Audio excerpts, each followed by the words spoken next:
Welcome to the happy hour, everybody. Right here, Sirius XM Fly. I'm HB, hanging out with Redman because he's hanging in the happy hour with me, and he's just like, "Oh my gosh, we're talking about food, we're talking about energy, we're talking about blood types." I had the same conversation with Fantasia. Cause Fantasia was like, "Why are you cooking all this fish?" She was looking at my Instagram, and I was telling her that fish and turkey are the things that my blood type is more compatible to eating, and I wish more people would just do the work. It's hard to do initially because you're like, wow, but it makes so much sense, Red. I'm telling you, once you start doing it. So yes, I made you some turkey chops. Absolutely. And yellow rice. Rice is another thing that's not compatible for a lot of people, but we eat so much stuff out of a box that I make my own yellow rice. It was just regular rice with turmeric, and I season it. When you ask me what's the seasons in this food, I just do it all natural and I make it, from scratch. What is considered natural yellow rice? Goya has like and I love the Goya. bag. Don't get me. The bag. I don't eat that. No. I make I buy white rice, and you make it with turmeric. Turmeric is an Indian spice, and it makes it yellow. And I use garlic and onion, natural. Wow. Yeah, I got you, Rad. You come to the crib, I got you. We take care of you. Hey, look, when you come out with the cooking book or whatever, let me know, and I'm there. I need my sample. I need my book. I got you. That's why you hear Soul Food Thursdays and the happy hours. Yeah. You don't cook? I cook a little bit just for my kids, but nothing really special. Like I can make a good breakfast. I can make some grilled chicken and maybe a little fried rice and some wontons, but that's about it. For breakfast? Oh, no. I can make a good breakfast and I can make, but no, I don't really get to cook that much. But I did want to take a culinary class. You should. We should do it together. Let me know. That is something interesting I would love to take. Sushi. Want to take a sushi class together? Ooh, you eat sushi?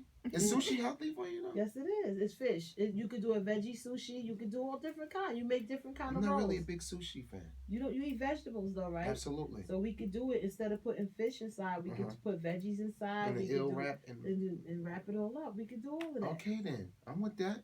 I'm like the tempura kind of sushi. We could do that. Yeah, yes. We could. The technique is in making it, learning how to make it, and do the rice and all that kind of stuff. We could fill it with whatever we want to.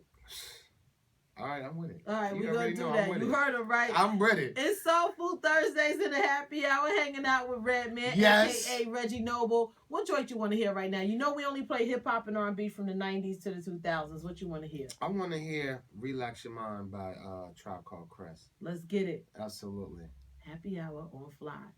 Hanging out with Redman in the happy hour. Hanging out with the diva. No, that's Quasi's the diva. The Soul Food Thursday. We're talking food.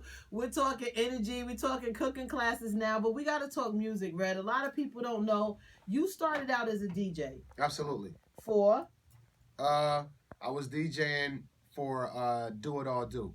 From Laws of the Underground. Laws of the Underground. So many people don't know that, but I tell people all the time when they go back and listen to your music, there's so many different references in your music, and you can tell that you have an ear, a separate kind of ear that a lot of artists don't have. And I think you approach songs different because you come from a DJ background, then as an artist that you write. But I was always curious when you saw when it got to your stage show, where did you get that energy and inspiration from?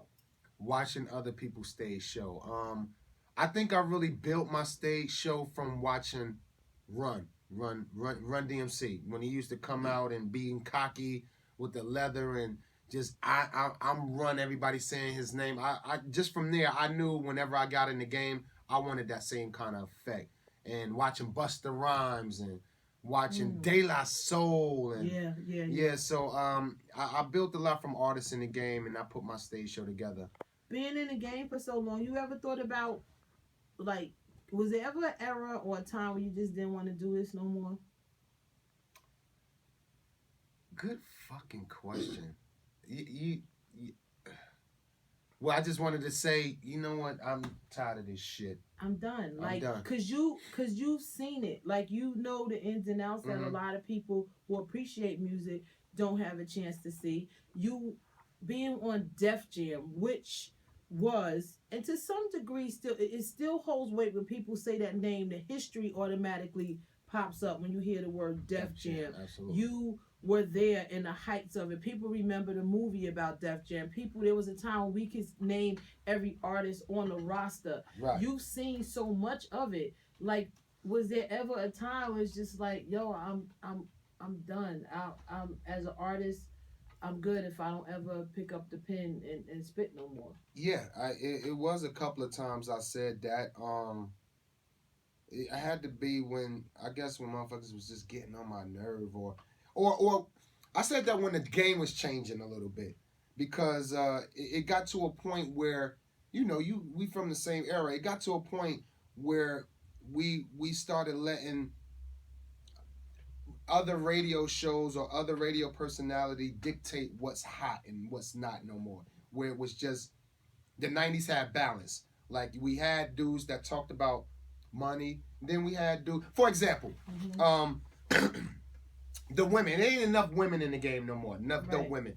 Back in the day, in our time, not back in the day, but in the '90s, we had a balance. You had Little Kim, you had Foxy Brown, but then you had Bahamadia, and then you had Mother Superior, and then you had Nefertiti, and they were getting run. They were selling albums. See, we had balance, and once that balance left the airwave and in the building of the platforms that balance left, I was just like, you know what, I will not conform to making something that that's trending to their ear that I have to win with.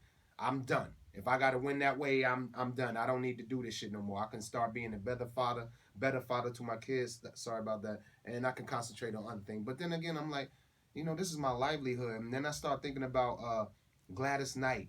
And start thinking about, cause she still tours. And another person, Kango Kid from UTFO, he's still touring. I'm like, who am I to say I'm done when I still can go get this money like these people doing? So just the energy from other artists, older artists, kept me in the game. Like, I'ma still continue this. But it been a couple of times I'll be like, fuck this shit. I'm done.